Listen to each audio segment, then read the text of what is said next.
Hey guys, this is part 4 of our customer support series. Last episode, we set up ActionMailbox to route our inbound emails to either create new conversations or reply to existing ones. And we need to finish that off by adding support for attachments. When our customers send out an email in, oftentimes they're going to have screenshots. They might have a screenshot of an issue or typo or something. They might send us a receipt and a PDF or something like that. So there's all kinds of attachments that customers might want to send us, and we need to be able to save those.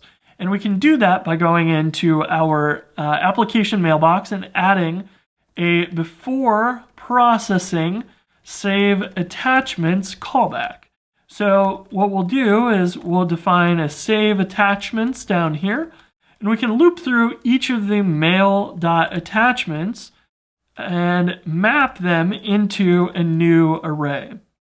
So we'll have each attachment here, and we'll save this to @attachments, and we'll have our loop, which will go through each of the email's attachments. Then it will upload them to active storage. So we'll say blob equals active storage blob.create after upload bang. And this takes 3 parameters. We have an IO, we have a file name, and we have a content type.